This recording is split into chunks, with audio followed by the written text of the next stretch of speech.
Welcome to animated box cinematic. आज की film है फ्रोजन। इस फिल्म में दिखाया गया है कि एक राजकुमारी के पास ऐसी जादुई शक्ति है जो किसी भी चीज को बर्फ में बदल सकती है। तो चलिए इस प्यारी सी फिल्म की शुरुआत करते हैं। म्यूजिक। कहानी अरेंडेल में शुरू होती है, जो दो बहनों द्वारा शासित राज्य था। एक थी राजकुमारी एल्सा और दूसरी थी राजकुमारी एना। जब राजकुमारी एल्सा का जन्म हुआ तो वह असाधारण क्षमताओं से संपन्न थी। उसने जो कुछ भी छुआ वह बर्फ में बदल गया।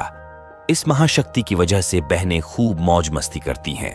राजकुमारी एना एक दिन खेलते समय फिसल जाती है और उसे चोट लगी थी और उनके माता पिता आए और एना को कुछ ट्रोल्स के पास ले गए।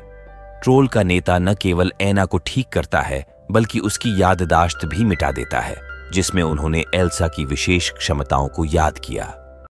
कैसे कैसे लोग रहते हैं यार यहाँ पर। जब वह जागेगी तो उसे यह याद नहीं रहेगा कि एल्सा में कभी विशेष शक्तियां थीं। नेता द्वारा एल्सा को अपनी शक्तियों को नियंत्रित करने के लिए कहा जाता है। वह कहते हैं कि आपकी शक्तियां आसानी से नियंत्रण में हो जाएंगी। अगर कोई ऐसी चीज है जो आपको शक्तियों पर नियंत्रण नहीं करने देगी, यह आपका अपना डर होगा। बाद में राजा ने फैसला किया कि वह एल्सा को एक अलग कमरे में कैद कर देगा। वह वहां अपनी शक्तियों को नियंत्रित करना सीखेगी। जनता के लिए महल के सभी दरवाजे बंद कर दिए गए। वह एना को एल्सा से भी अलग करता है, जिससे एना को गलती से भी नुकसान नहीं होगा। एल्सा को बंद कमरे में एहसास होता है कि उसकी शक्तियां बढ़ रही हैं। वह यह बात अपने पिता को बताती है। राजा कहते हैं कि तुम्हें डरने की जरूरत नहीं है, तुम्हें उन पर काबू पाना है। तुम जितना अधिक डरोगे, तुम्हारी शक्तियां उतनी ही मजबूत होती जाएंगी। वह एल्सा को एक जोड़ी दस्ताने देता है ताकि वह किसी भी चीज को छू न सके, और एना एल्सा से बात करने के लिए कई बार उसके पास आती है। एल्सा उसे कोई उत्तर नहीं देती और इसी तरह कई साल बीत गए। A few moments later.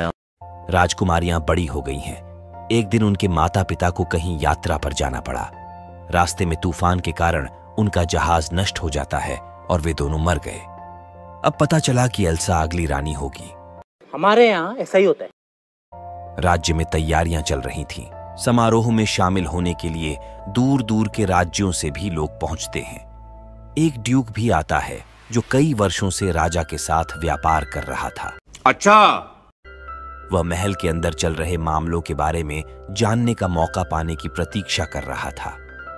एना बहुत खुश थी क्योंकि वह बहुत सारे लोगों से मिलेगी। इतने वर्षों तक महल में कैद रहने के कारण वह अकेली थी, लेकिन अब वह दोस्त बना सकती है।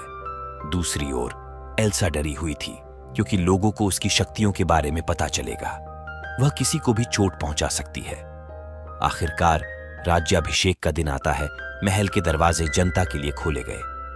सबसे पहले एना बाहर निकलती है। वहां सारे लोगों को देखकर वह खुश हो जाती है। यहां उसका सामना दूसरे राज्य के राजकुमार हंस से होता है। वे एक दूसरे के करीब आते हैं और उन्हें प्यार हो जाता है। ओ भाई, मारो मुझे, मारो मारो मुझे, मारो मारो। नहीं, ये मजाक हो रहा है। एक सेकंड यार, मजाक हो रहा है। दूसरी तरफ यह दिखाया गया है कि पुजारी एल्सा से राज्याभिषेक समारोह के लिए दस्ताने उतारने के लिए कहता है, क्योंकि उसे पवित्र ओनर्क धारण करना होगा। जब एल्सा ने अपने दस्ताने उतारकर उसे पकड़ा तो उसने देखा कि यह बर्फ में बदल रहा था। इसी कारण वह उन्हें वापस रख देती है। एना फिर से एल्सा के करीब आने की कोशिश करती है, लेकिन एल्सा उसे अपने पास नहीं आने देती। इससे एना दुखी हो जाती है।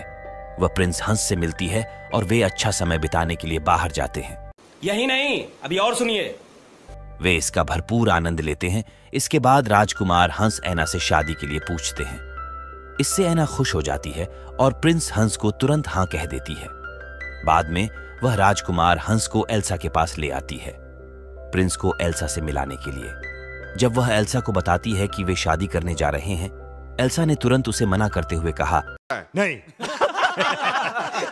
कि इस तरह का फैसला जल्दबाजी में नहीं लिया जा सकता। इस बात से ईना एल्सा से नाराज हो जाती है। वह पूछती है कि वह ऐसा क्यों कर रही है। एल्सा उसे जवाब नहीं देती। वह एल्सा के पास जाती है और उसका एक दस्ताना हटा देती है, और इस बहस में एल्सा गुस्सा हो जाती है। उसकी शक्तियां सक्रिय हो जाती हैं। ड्यूक को महल का रहस्य समझ आ गया जो कई वर्षों से छिपा हुआ था। एल्सा वहां से निकलने की कोशिश करती है, लेकिन वह अपनी शक्तियों पर नियंत्रण नहीं रख पाती है। वह सहम गई थी। ड्यूक सबके सामने कहता है कि वह एक डायन है। एल्सा घायल हो जाती है और राज्य के बाहर पानी के रास्ते राज्य के दूसरी ओर की यात्रा करती है। इस तरह पास का पानी बर्फ में बदल जाता है। बर्फ गिरनी शुरू हो जाती है। बाद में राज्य कभी न खत्म होने वाली सर्दी में बदल जाता है। इस सब के बाद ड्यूक का कहना है कि यह एल्सा के श्राप के कारण है। एना अपनी बहन का बचाव करते हुए कहती है, नहीं, मुझे मजाक नहीं उड़वाना अपनी चीज का, मैं नहीं बताऊंगा कि मेरी बहन डायन नहीं है। इसके बाद वह महल की जिम्मेदारी हंस को सौंप देती है और अपनी बहन की तलाश में निकल पड़ती है। इधर चलते चलते एल्सा एक पहाड़ पर पहुंच जाती है। उसे एहसास होता है कि अब वह अपनी शक्तियों से डरती नहीं है। यहां फिल्म का मशहूर गाना लेट इट गो बजता है। Music.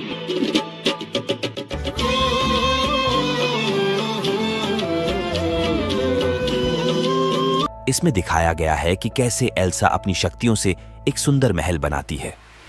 एना भी अपनी बहन को ढूंढते हुए एक शॉप पर पहुंचती है। उसकी मुलाकात क्रिस्टोफ नाम के एक व्यक्ति से होती है। क्रिस्टोफ उसे बताता है कि वह उत्तर की ओर के पहाड़ों से आया है, वहां भारी बर्फबारी हुई है। इससे एना समझ जाती है कि एल्सा वहीं होगी। क्रिस्टोफ ने उसे बताया कि वह बर्फ बेचता है, लेकिन भारी बर्फबारी के कारण उसका व्यवसाय धीमा हो जाता है। उसके पास सामान खरीदने के लिए भी पैसे नहीं हैं। एना कहती हैं कि मैं आपके लिए सामान खरीदूंगी और मुझे यह भी पता है कि भारी बर्फबारी को कैसे रोका जा सकता है। इसके लिए तुम्हें मुझे उत्तर की ओर ले जाना होगा। क्रिस्टोफ इसके लिए तैयार हो जाता है। वे रेंडियस के साथ निकल जाते हैं। रास्ते में एना ने उसे पूरी कहानी बताई। बाप का, दादा का, भाई का, सबका बदला लेकर तरफ हैजर। वह हंस से शादी करना चाहती थी, लेकिन उसकी बहन ने इनकार कर दिया। क्रिस्टोफ भी उसकी बहन से सहमत है। वह कहता है, मुझे भी लगता है कि तुम्हारी बहन सही थी। तुम्हें जल्दबाजी में किसी से शादी नहीं करनी चाहिए। अगर तुम्हें नहीं पता होता कि वह कैसा इंसान है, तुम्हें पहले उसे जानना चाहिए। अचानक रेंडियस यहीं रुक जाता है और उन्हें कुछ आवाजें सुनाई देती हैं। पता चला कि कुछ वेयरवुल्व्स पास में हैं। उनसे बचने के लिए क्रिस्टोफ अपनी स्लेज को एक चट्टान से दूसरी चट्टान पर कूदता है। क्रिस्टोफ, रेंडियर और एना तो बच गए, लेकिन उसका स्लेज नीचे गिरते समय नष्ट हो गया। दिल से बुरा लगता है यार। इसके बाद वह देखते हैं कि उत्तरी पर्वत निकट ही था।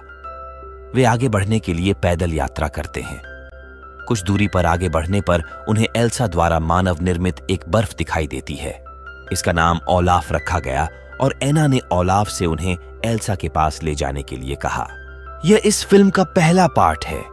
यह फिल्म काफी लंबी हो रही थी, जिसकी वजह से इसको हमने 2 पार्ट में एक्सप्लेन किया है। इसका अगला पार्ट आपको चैनल के इसी प्लेलिस्ट पर मिल जाएगा। अब तुम लोग गलती से अगर नए हो तो सब्सक्राइब करो। वो जो लाल वाला बटन है उस पर अपने जीजा जी फेंक के मारो या फूफा जी, मुझे नहीं पता, बस क्लिक हो जाना चाहिए।